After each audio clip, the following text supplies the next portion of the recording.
I don't have a stuffed animal. I Oh didn't wait. get one. Do you Uh, have one? I have a dog. Maybe I'll use the dog. yeah. The dog. Can you use him as a puppet? Stick your hand up its ass. I will not do that. There's not a chance. But I have another idea. Whoops. So how you doing, Jordan? I'm doing great. I'm doing great. I don't want to start with like shallow small talk, but the weather for me has been great. Oh gosh, I bet when you live in the land of the snow, when it's warm, your mood changes. Yeah. Although, like for me, it like changes from 0 to sweating very fast. So you know, it's like we went into the like, and my wife is like, I think it's gonna hit 90 degrees this week, and she's like, oh yes, open the windows, and I'm like, no, shut the windows, turn the air on. I'm not going out in 90-degree weather. Let's go to the beach. The beaches aren't ready yet here. Oh, hey Marty, how's it going? Oh, it's good. There you go. What have you been up to? Have you opened any new restaurants lately?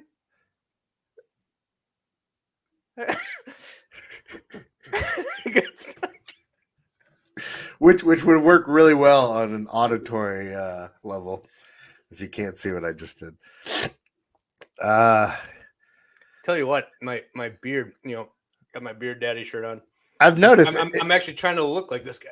I was gonna ask, is that part of growing the beard out was so that you matched the T-shirt?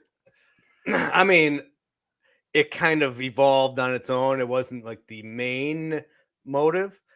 Main motive was laziness. Just didn't shave. And Got then it. Well, suddenly it's yeah. like, oh, then a couple compliments. Hey, look at your beard. Well, they might not be compliments. It's No, more like, hey, look at your beard. Hey, no, you got a beard. they are compliments because like you know I've always had a beard, right? Like Uh, that's where it's like a backhanded compliment where like whenever you get a haircut, people are like, wow, you look so much better, and I'm like, what did I look like before? uh, That this was so astonishing to you, like how unkempt was I? That's your reaction. Tone it down. yeah, yeah. I mean, I'm just me. Even though in the back of your head you're like, oh yeah, I I always look think great. that. I walk around thinking that. Yeah. Yeah.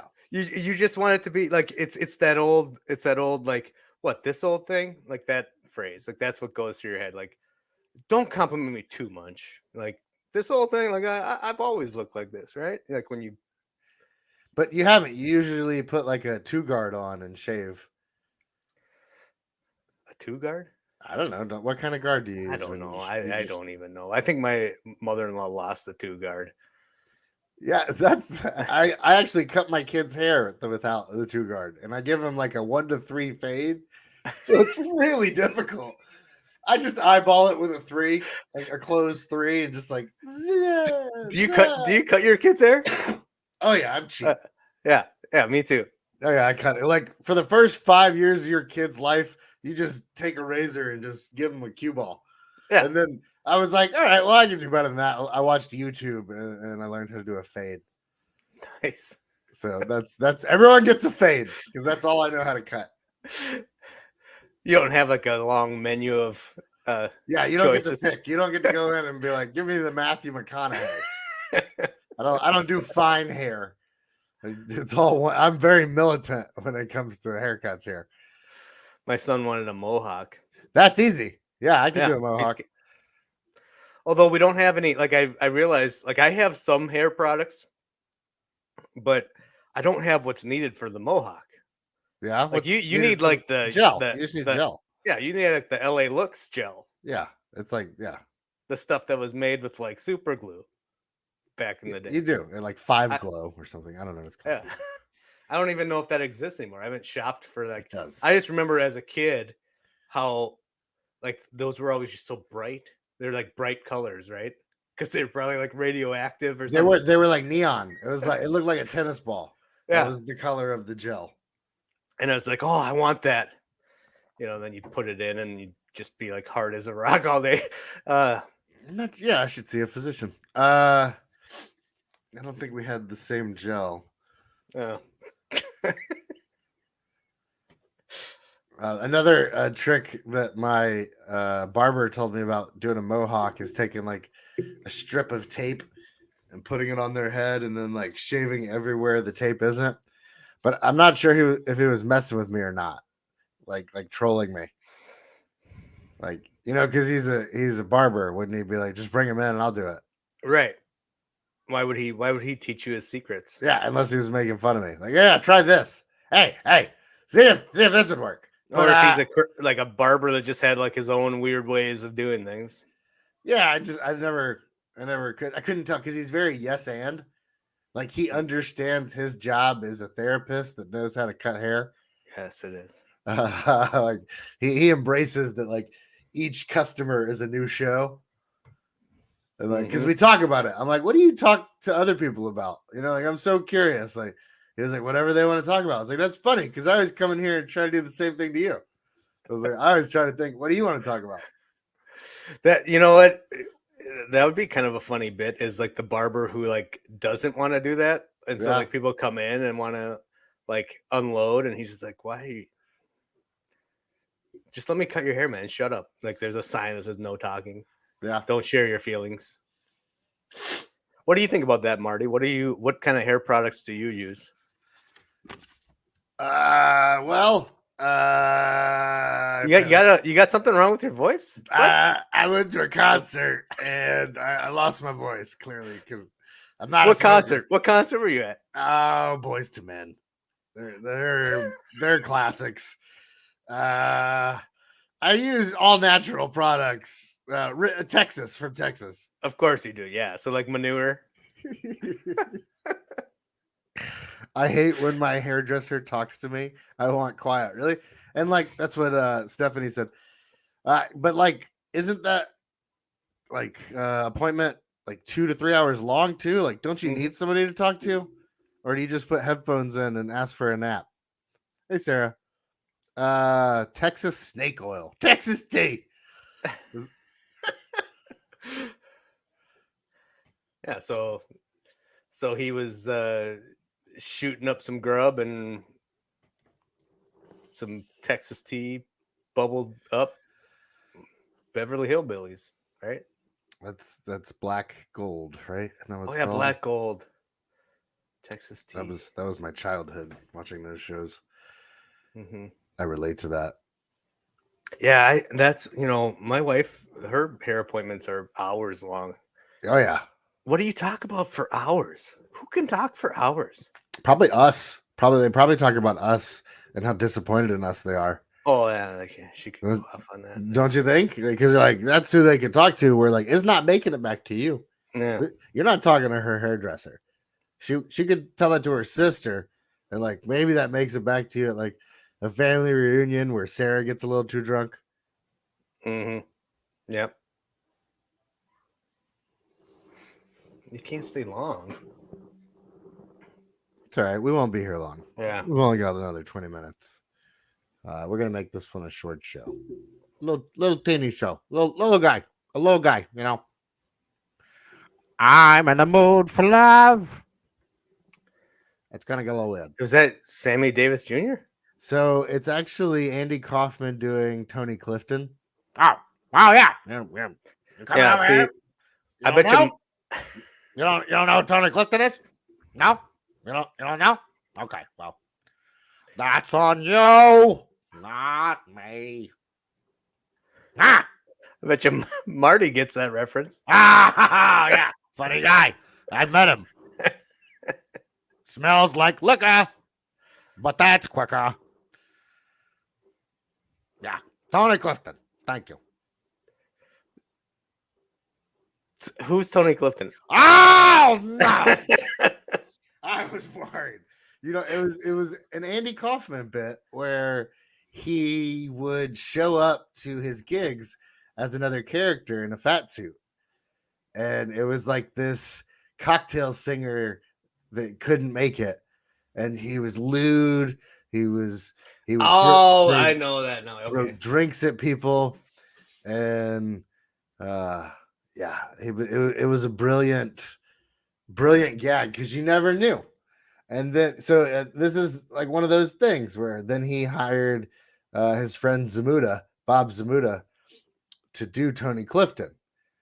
So he had him go somewhere and then showed up at the event. Like he had Tony Clifton show. Everyone's like, Andy, what are you doing? And then Andy showed up and they're like, well, then who's Tony Clifton? Yeah. And it was just trolling people. And yeah. He's the master gagger. It's just, it's a niche that needs to be rehashed. And I would love to do it. I would love to be the person that does it. I have to really jump into it. Well, what's stopping you? I mean, who is Alex Laughs really? Karen, I still don't know if that's your name. My real name?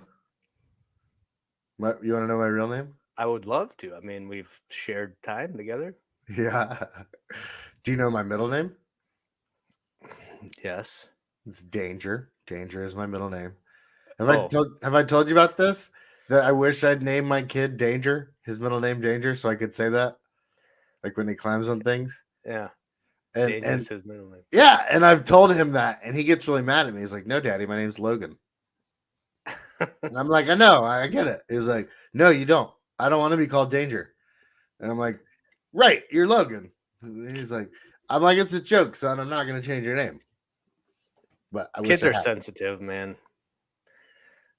And you know what? I'm sensitive too. Yeah. It's hard not to be sensitive, right? Yeah. Isn't everybody sensitive? Just some people react on it? I suppose, yeah.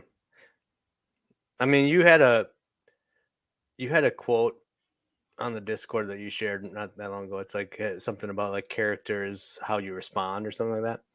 Mm-hmm. What do you think about that? I wholeheartedly believe that character is one of those things that come out when you're at your like weakest points, or most upset. How you react really shows kind of who you are, and it's saddening to me to watch people show their true character at times. I live in the most toxic community there is in Little League baseball. Sure. So we've got all these dads who are just constantly yelling at anybody that will stand in their way. An umpire that's 18, a kid that's 9, a parent that's 40. Right. It's just, they're just mad. And like, what are you so mad about? It is supposed to be fun. Is there room, like when that character comes out, is there room for like making it right? Yeah. Afterwards?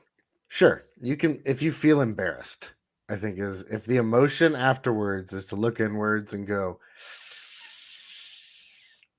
then your character, you can kind of be forgiven for acting, out of character because your true character is upset with yourself.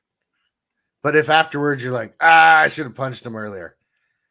Like, you should see the other guy. Like, if you're happy about the situation instead of actually feeling remorseful, then that's your character. And you're going to pass that on to your kids. Your kids are going to be, little snooty shit talkers. Because you are. And they want to be like you. They think you know everything. I mean, do you feel like people are like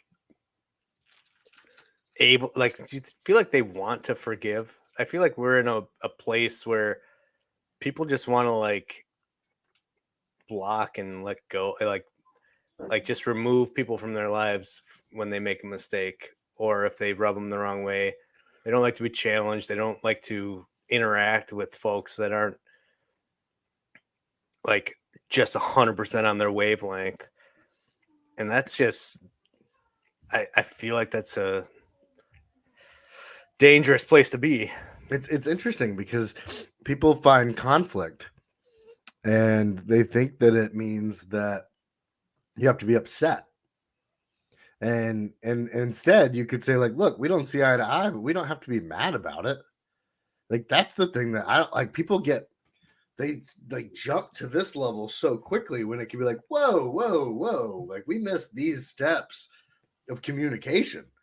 And instead of blowing up, let's talk about it. And they don't want to. They'd much rather go like, I see my life without having to deal with this anymore would be easier than being cordial and Right, bringing it because it's up. uncomfortable. I mean, and it's one of those things where I feel like they're missing something. Like if they don't, if people, if someone, I don't want to say like they, because like I mean I can be capable of this too. Like I feel like if you don't put yourself through that discomfort, and I wouldn't say that like it's not that you have to just blindly interact with people and put yourself in like dangerous and abusive situations, but if you're not able to like lean into the discomfort, you're missing something that can happen where like reconciliation happens, which can look a lot of different ways. It doesn't mean that you have to be holding hands skipping down the avenue together every day. It just means that you repaired the relationship and you can kind of move on in whatever capacity you guys want to do it. Yeah.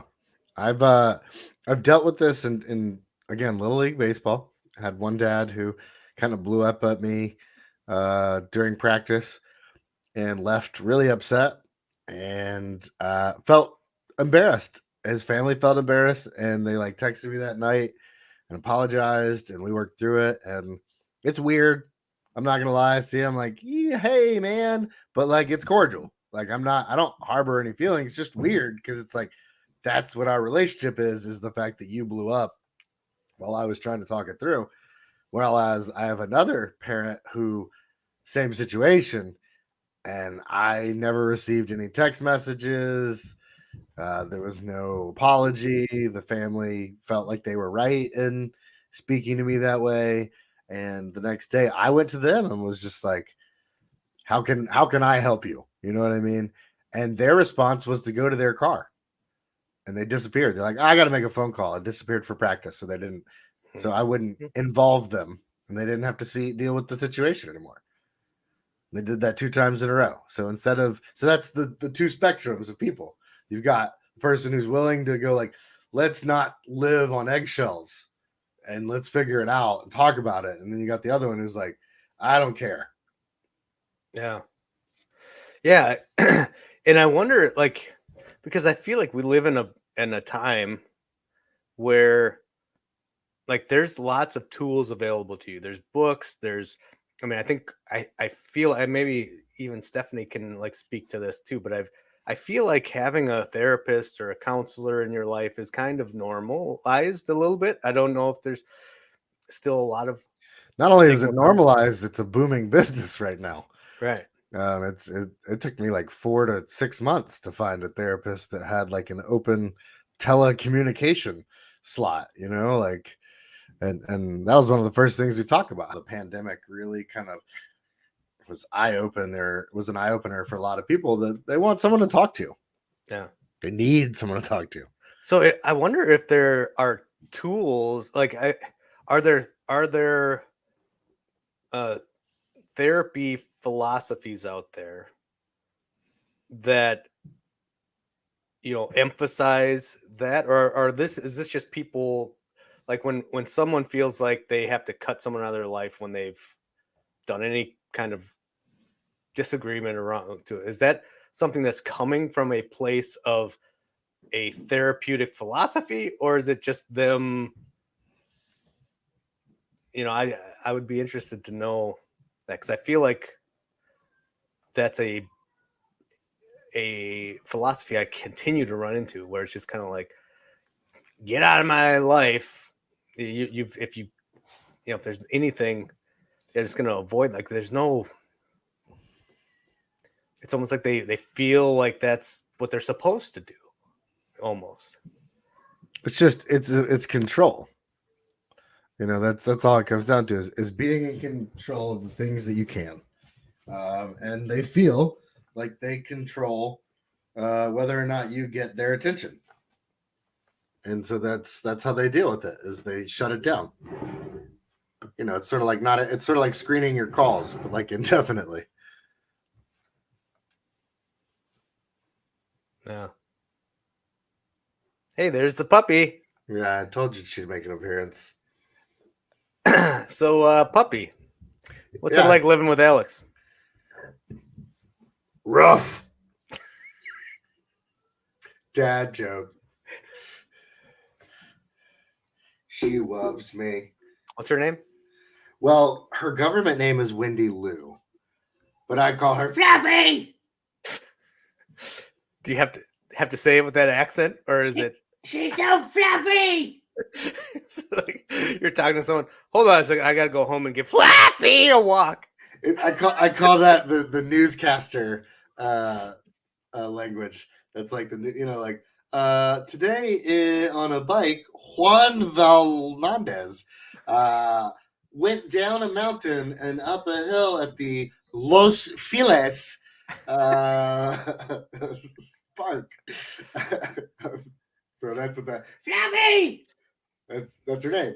There's probably like a tilde over the U, and like and like 8 Y's. I was at Menards this weekend. What do they sell at Menards? They sell lots of things, man. Yeah. Do you not know? I've never been to Menards. It's like a Home Depot. Oh yeah. Yeah. Okay. Yeah, but it's like, I guess it's like local to the Midwest. And my second to youngest daughter calls it Bernard's. That's probably best. Yeah, you're right not to correct her on that one. It makes me laugh. I'm just like, no, sweetie, it's ma, no, Fluffy. So we went to Bernard's, and there was a guy in front of me with a emotional cat on his shoulder. That's just a cat. That's not this. They're all cats are service animals. It's You're not probably right. It's not a thing. It was funny because I mean I don't laugh because like to like mock the poor man. Like I mean he was a normal guy, like, but it was the first time I had seen something, because it was like perched, like I hadn't seen it was like a pirate, that's with like just only a cat instead of a parrot. It's just a trained cat. That's all that is. And it was nice. Did you pet his service cat? Sorry, That's okay. Yes, these are your headphones. Why? Because Daddy doesn't have headphones. Actually, those are Layla's. Oh. All right. Well, get out of here. I'm doing a podcast. Anyways. Most of my life I thought anyways wasn't a word. Yeah. I thought it was anyway. And I look up now and it shows anyways. So I guess I was wrong. Yes, you were. Anyway, what were we talking about? Cat parrots. That's right. Yeah, you're talking about the service cat and how you went to Home Depot for Midwesterners. Yeah, I think that. I mean, so I feel like the having a pet, like an emotional support pet, that's only a thing that was like categorized like that recently, right? I mean, it's been within like the last. Well, so here's the thing. There are actually like emotional support animals that like help with PTSD and stuff like that. But then like everybody realized like, those signs that say like no pets allowed, you get around that if you just say that it's a service animal. And then like they can't do anything about it because they don't want to look like an asshole. They're like, oh, well, we don't care about your feelings in this day and age. So do you think some people abuse that? You think they just want to be around their kid, but yeah, they just don't want to leave their animal. So they're But like, then that would probably reinforce that it is an emotional support. but that just doubles down on the fact that they're all emotional support animals. So there's no like. So when you have a cat, because the cat was like wearing a thing, like a harness that said emotional support. Yeah. All right. So I have a cricket machine right here. So I can make one that says whatever I want. And put it on the dog. I'm just saying, yes, it's abused. What are you doing to that dog right now? Like you're holding like a baby. She's my baby. Or you're like the emotional support human to her. Very much so. Yeah, this dog wouldn't even eat out of my hand when I met it. And now, like, it doesn't leave my side or my chest. Fluffy! Hi. She's cute. Thank you. She's tired. She's tired. Do you think that the emotional support tag will expand past pets or animals? Yes. So I believe I am an emotional support human. That is a joke I make. So yeah, I think so. But I don't think it's normalized. I think it's a sketch. I think it's worth writing a sketch about. It definitely is. And probably making a t-shirt that you can wear that says an emotional support human. That's fun. We're both wearing t-shirts that are not copywritten. Yeah. Emotional damage.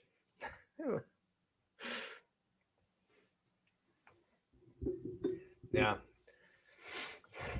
My wife also failed to tell me that her folks were coming over. They walked right in the door last Wednesday. I had a tough day at work.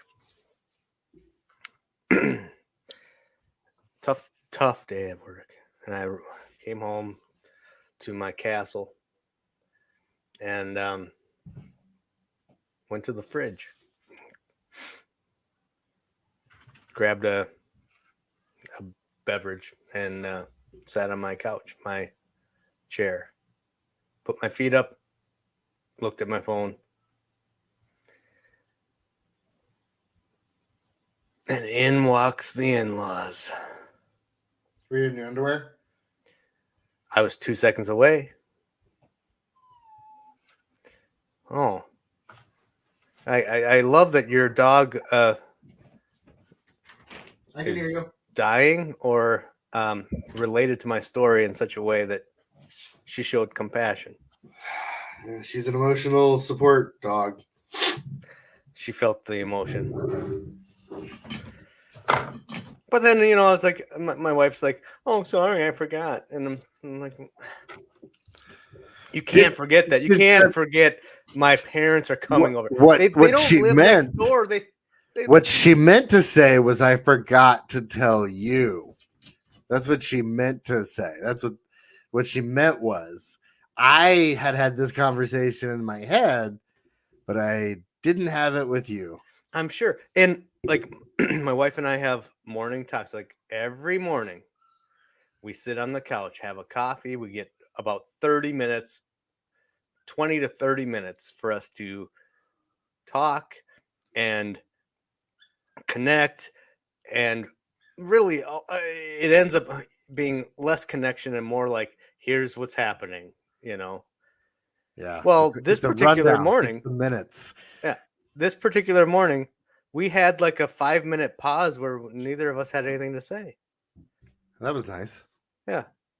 And that would have been a perfect time for her to say, by the way, my parents are coming over today. No, I think Stephanie's right. She just didn't want to tell you. Because there's nothing really you can do about it except for be upset leading up to the days. So she spared you the emotional damage of needing a support animal for 3 days. She was doing you a favor by surprising you. Yeah, spare me the favor next time. I get it. I'm kidding. I would be pretty upset. But then my mom would just live with us indefinitely. Emotional damage. Yeah. And then she'd leave her dog, which again, such a nuisance, can't you tell? Yes. It's definitely hasn't taken to me. I don't love it. Oh man, yeah.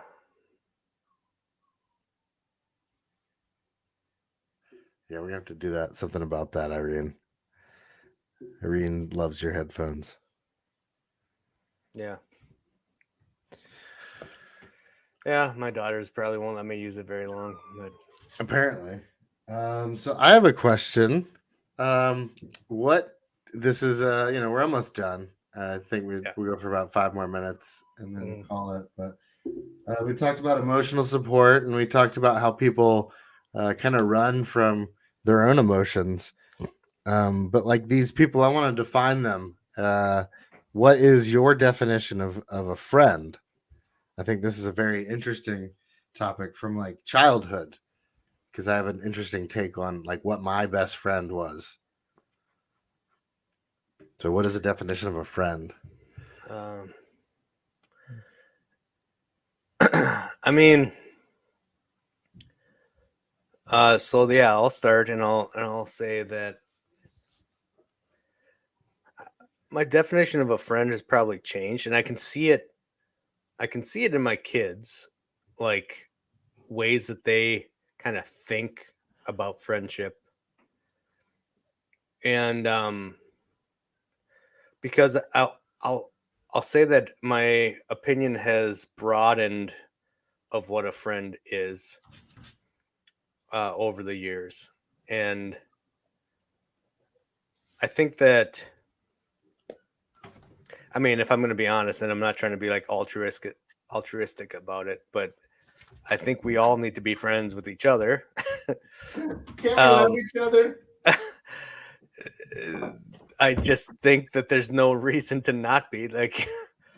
I mean, even your worst enemy. You know, I sometimes sometimes it helps me because I know that there's like maybe like push back on things. You can always say, well, what about Hitler? Is Hitler your friend? Like you can always say stuff like that, but like I like to go back in time and think like everyone was a child at one point that just needed a friend.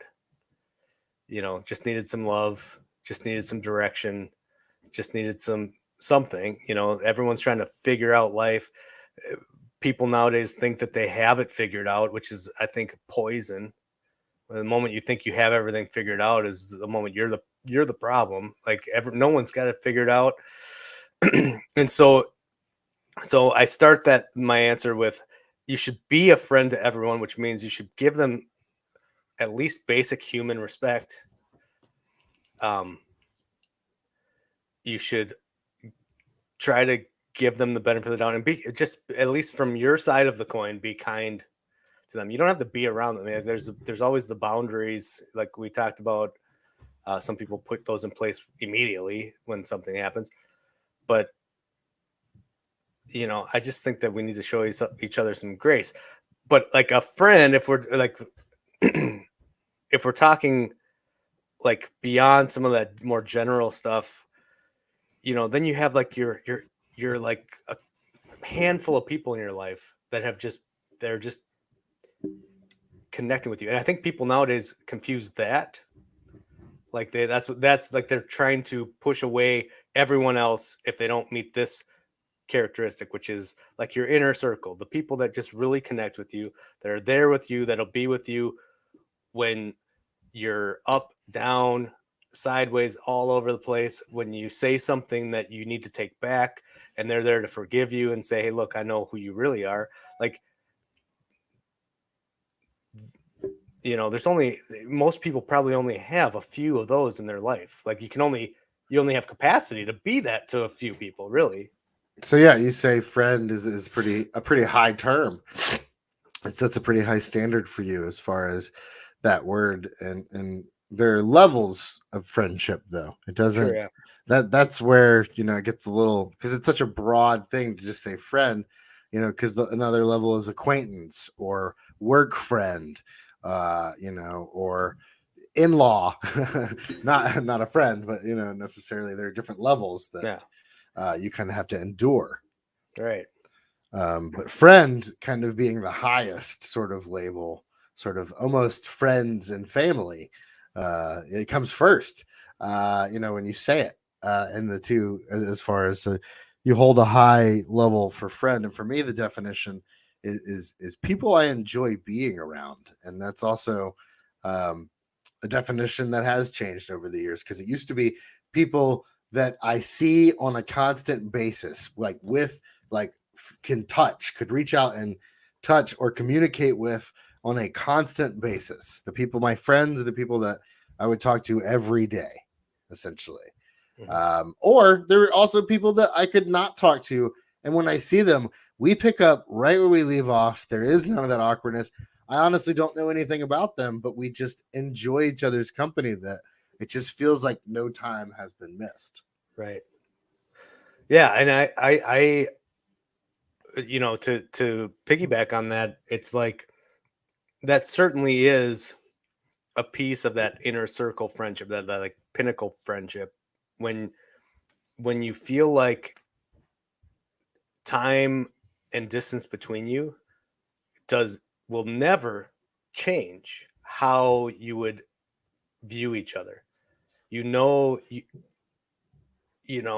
It's like you only have a certain amount of friends where it's like you could say whatever you want. They're not going to, and you could have a lot of time in between talking to them.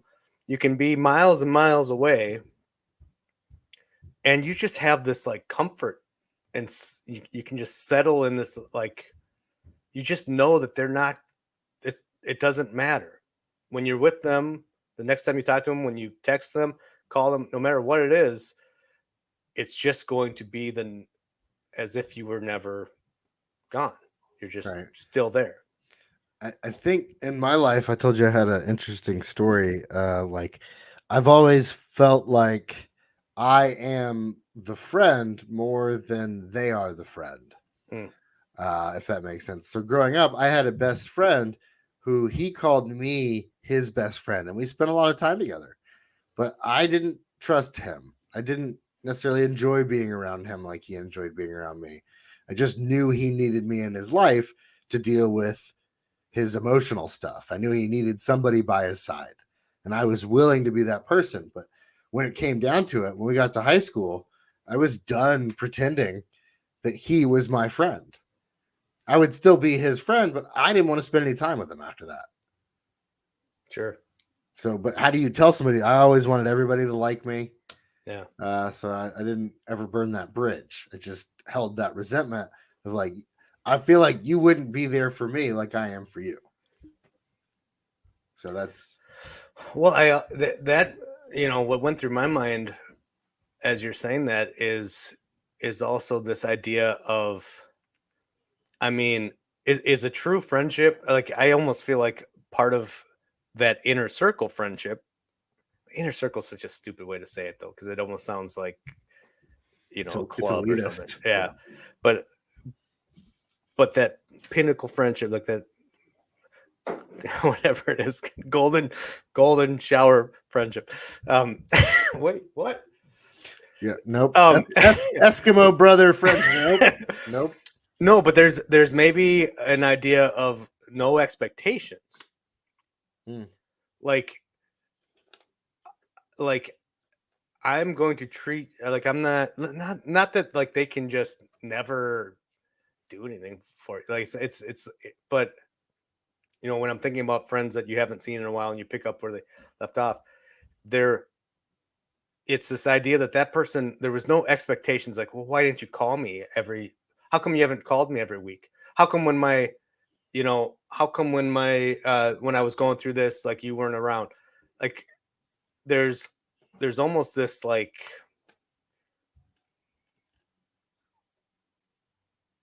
you're not putting expectations on that other person.